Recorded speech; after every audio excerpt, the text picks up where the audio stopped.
আজকে একটা বিষয় আপনাদের সাথে শেয়ার করব। আপনি ইউনিভার্সিটি অফ বোরগুনের একটা ক্যাম্পাস আছে যেটা রোবোটিক, এটা লুৎকুজু শহর। আমি যে এই শহরে বাস করি, আনফর্চুনেটলি এখানে আমাদের এক বাংলাদেশি একমাত্র একটা ছোটো ভাই এখানে ইস্ট ওয়েস্ট ইউনিভার্সিটি থেকে পড়াশোনা শেষ করে মাস্টার্সের জন্য এখানে আসছে রোবোটিক পড়ার জন্য, এবং তার সুবাদই আজকে আমার এই ক্যাম্পাসের জাস্ট একটা ল্যাবে, এখানে অনেকগুলো ল্যাব আছে, একটা রোবোটিক ল্যাবে আমার আসার সুযোগ হয়েছে। জাস্ট আমি কয়েকটা রোবোটিক এখানে কোন লেভেলের কাজ হয় এই বিষয়গুলো যদি আমরা আপনাদেরকে জাস্ট দেখাবো, যে এখানের ছাত্র যারা আছেন মাস্টার্স থেকে শুরু করে অনার্সের এবং পিএইচডির যারা আছেন এখানে, যদিও তানভীর বাংলাদেশের একমাত্র স্টুডেন্ট হিসেবে এখানে এসেছে, পাকিস্তানের প্রচুর স্টুডেন্ট এখানে আছেন।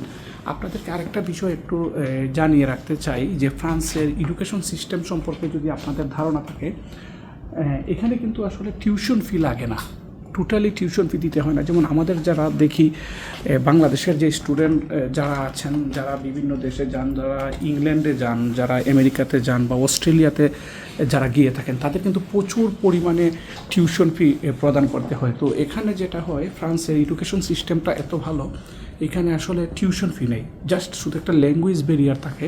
তো আমার একটা পরামর্শ থাকবে, আপনারা যারা ফ্রান্সে পড়াশোনা করতে আসতে চান, যারা ফ্রান্সে পড়াশোনা করতে আসতে চান, তারা অবশ্যই আপনার যদি ফ্রেঞ্চ ভাষার প্রতি আপনাদের দক্ষতাটা থাকে এবং আপনারা এটাকে ভালোভাবে আয়ত্তে করতে পারেন, আপনারা ফ্রান্সকে পছন্দ করতে পারেন। কারণটা কি, ফ্রান্সে পড়াশোনা করতে আসলে কিন্তু আপনার যে টিউশন ফির কথা আমি আগেই বলেছিলাম, এখানে কোনো টিউশন ফি নেই।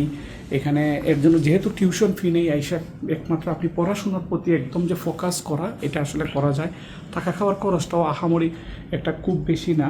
তাই আপনারা যারা পড়াশোনা করার জন্য আসতে চান তারা আসতে পারেন। এবং এখানে আরেকটা বিষয় যদি দেখাই, যে অনেকগুলো পিসি আছে, আপনারা যদি পিসিগুলো যদি খেয়াল করেন, দেখেন প্রত্যেকটা পিসির উপরেই কিন্তু একটা করে রোবট আছে। আগে আমি আপনাদেরকে একটা ফ্লোরের রোবোটিকের কিছু দেখিয়েছিলাম, এখন আরেকটা ফ্লোরে আমরা আসছি, এখানে অনেকগুলো রোবট আছে। এইগুলো জাস্ট একটু দেখানোর চেষ্টা করি আপনাদেরকে, যে প্রত্যেকটা জায়গাতে আসলে অনেকগুলো রোবট তৈরি করা হচ্ছে, সবগুলো হচ্ছে রোবোটিক যে সরঞ্জাম।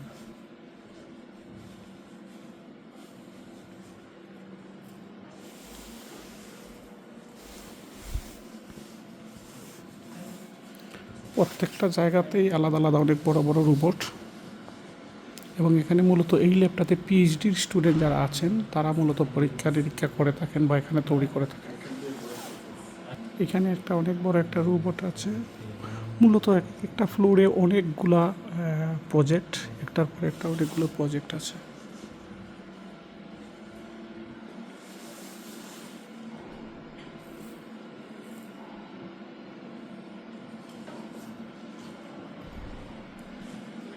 তানভীর, তো এটা অত্যন্ত একটা ভালো বিষয়। আমি এখানে আসার পরে আজকে এটা দেখতে পারলাম, এটা আমার জন্য একটা ভালো বিষয়। এবং আমি যেই শহরে থাকি, এবং আরেকটা বিষয় একটু যোগ করি, প্রায় 2 মাস আগে আপনারা সবাই এমআইটির কথা জানেন, আমেরিকার এমআইটি এখানে এসেছিলেন, এমআইটির একটা প্রতিনিধি দল, এবং এদের সাথে কোলাবোরেশন আছে এমআইটির সাথে। এবং আরেকটা ইন্টারেস্টিং বিষয়, এই শহরের যে মেয়র ডেভিড মার্টি, এই ডেভিড মার্টি এটা ডাইরেক্ট তত্ত্বাবধান করে থাকেন। এই ডেভিড মার্টির সাথে আমার একটা ভালো রিলেশন আছে, এবং ওনার নির্বাচনী টিমের সদস্য হিসাবে আমি কাজ করছি। এর জন্য তানভীরকে আমি আসলে ধন্যবাদ দিব যে আজকে তার ল্যাবটা আমাকে ঘুরে দেখানোর জন্য। আশা করি পরবর্তীতে আরও অনেকগুলো ল্যাব আছে, সেগুলো আপনাদেরকে দেখাতে পারবো।